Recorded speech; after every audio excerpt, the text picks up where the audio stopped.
I practice the healing arts. I do energetic medicine. I'm a holistic chiropractor. My question is, can you give some direction on how to become even a better healer? I mean, I've got some excellent tools, and I'm very effective, but I can always I always want more. Here's the way that we would look at it. The most important thing to realize is that step one is step one, and step three is step three. And every individual who has sickness or discord in their body has employed step one in a very powerful way. In other words, the contrast that they're living has them asking in a very powerful way. They've got cells that are activated. In other words, everybody's on deck.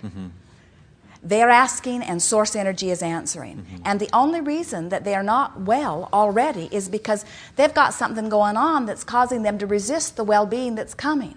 So if someone who is working with energy like yourself thinks, and you don't think this, but we're going to lay this basis, thinks that your role is to attract more energy in an asserting sort of way to cause healing, all that happens is more backlash. In other words, more distress. But if instead you understand that they are doing the step one part and that source energy is doing the step two part, and that your part is assisting them in allowing, then your words and your touch is all about bringing them into the place where they relax and allow and expect the well-being that is already lined up for them to receive.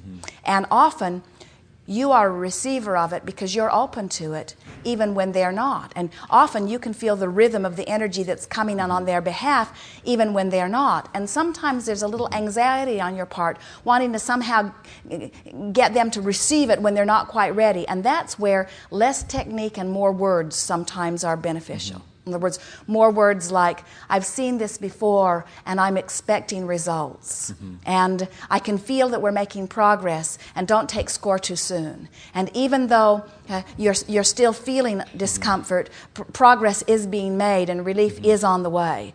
And well-being is natural to you, and sometimes that's more than they can hear. In other words, that spins them off into the bushes. So you have to be sensitive to what they're ready to hear from you. And in that sensitivity, we think you already have that. What is a more subtle way to tell them that their well-being is already on their way, that their natural state is out of well, wellness? A lot of people don't want to hear that because they are not an example of that right now. In other words, the last time somebody wants to hear that they're the creator of their own reality is when it's not going well.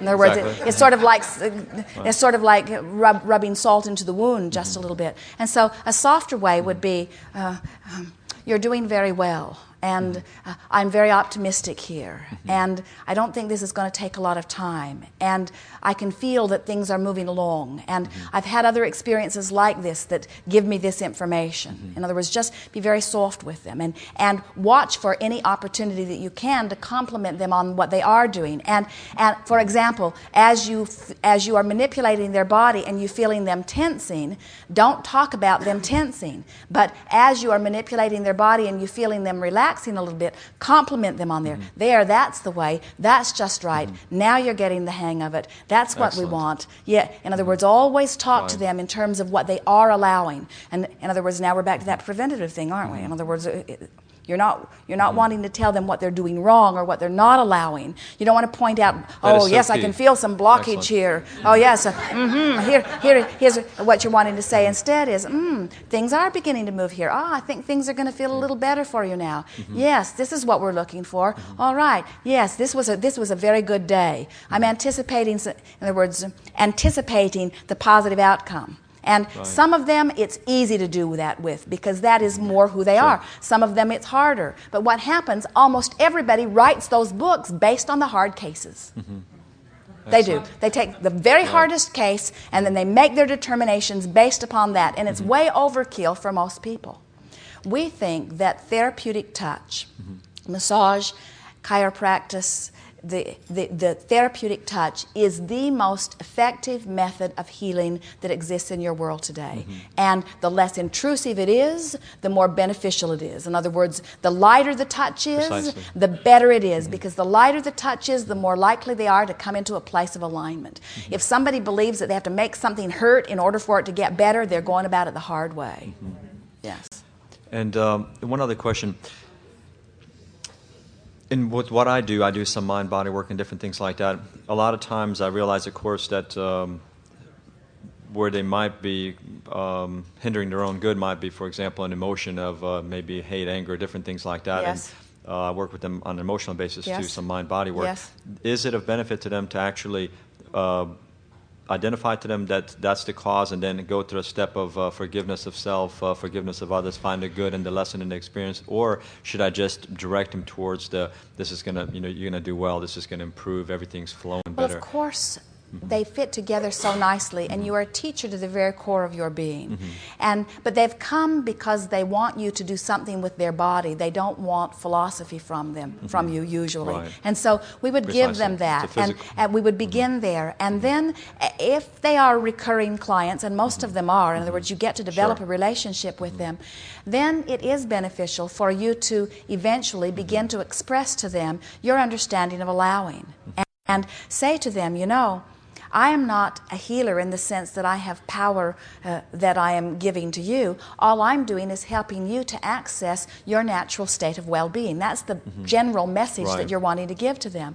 And you can even get into these places where someone will come in, they'll be all balled up, and you can say, all right, what is it? Something's on your mind. And then say, well, I really don't want to know what's bothering you. What I'd really like to do is distract you into a thought where you're not bothered, so that you can begin to allow your well-being to flow. And eventually, if they're willing to listen long enough, you can teach them about virtual reality. You can teach them about pivoting. You can teach them about choosing the thought that feels best. You can help them understand that well-being would be their experience unless they're doing that thing that doesn't allow it. And every time they're doing that thing, negative emotion is present. You could eventually help them to understand that first there's negative emotion, and then there's discord in their body, and then there's illness. In other words, this is the path, this is the way the track follows. In other words, it's all about lesser and greater degrees of resistance. That's all that it is.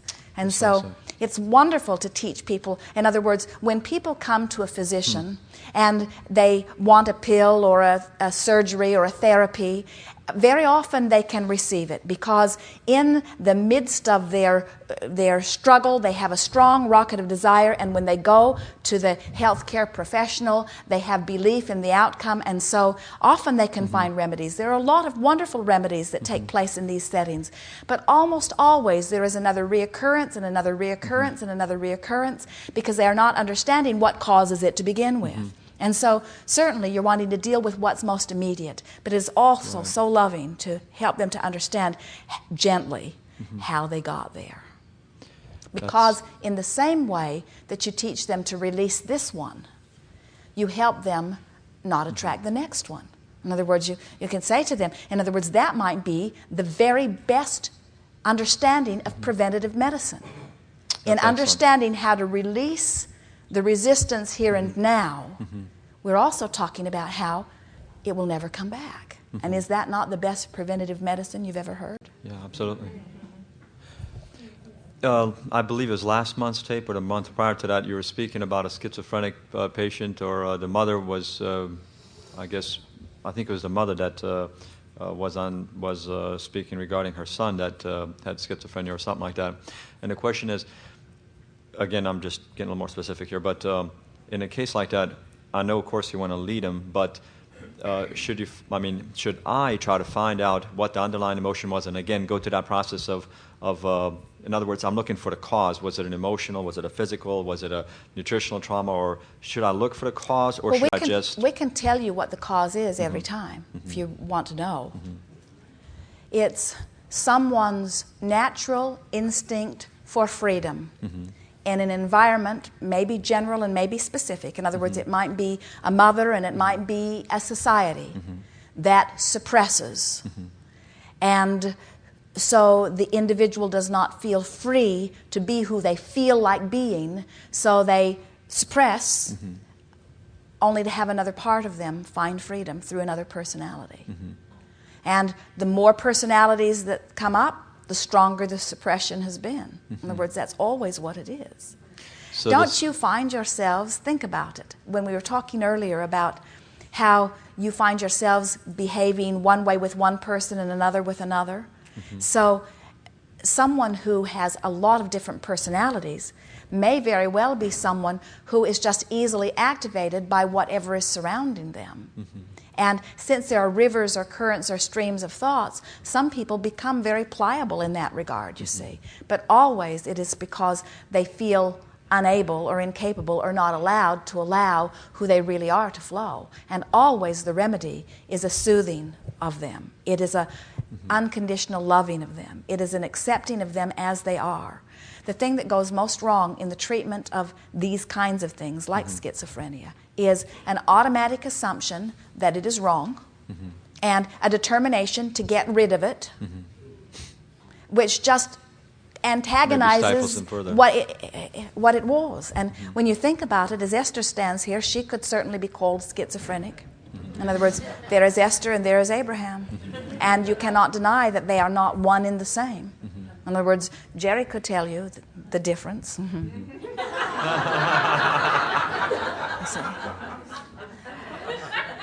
We'll leave all of that to your imagination. And so, every individual is a transmitting and receiving mechanism, you see. And so what causes someone to lose their sense of center is always, almost always, a learned lack of love about self. And teaching someone to appreciate themselves after years of not appreciating themselves is usually not quick therapy. It's something that takes some time. But it can never be taught by someone who does not unconditionally love. In other words, you have to adore them. You have to be willing to accept them. They have to be all right to you. They have to be not broken in your eyes for you to be of any value to them, you see. And if they are in any way broken, then that's that old, I'm trying to guide you back to something, and then there's the amplification of where they are that just stays rampant in their vibration. I've got just 2 more questions. We would use virtual reality. We would convince them in a fun way. We would say, I want you to pretend that you are the director of a movie, and I think from listening to you that you would be very good at this. I think you have an active imagination. So if you could pick a happy place, where would it be? And then just play with them. And nothing that they ever say is wrong, but you're always guiding them to a happier and happier and happier and happier and happier place.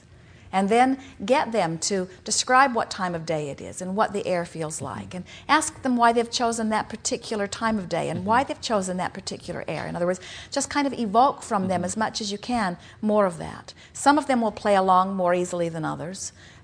In a private setting, almost everybody would be willing to play. And as you really remember that your motive is just showing them that they can find a good feeling thought, that's at the basis of everything that they will learn. You're not wanting to teach them that there is a reality that they have to acknowledge. That's why they're in the situation that they are in. They know something that most of the society does not know, and they're just not willing to be hogtied into the conformity that everybody else thinks is the right place to be. In other words, if you want to ask us our opinion of someone who is schizophrenic or maybe downright out of their mind, they are usually in a much better place than most people that are considered to be the most stable part of your environment. They are much less inhibited, you see. And so as you see them for the freedom that they've discovered and encourage them in that freedom to guide their thoughts in good feeling ways, we think that some of the most well-paid, most imaginative people in your society today are the filmmakers who create chaos, madness, and mayhem on the screen, and you call them sane. You see?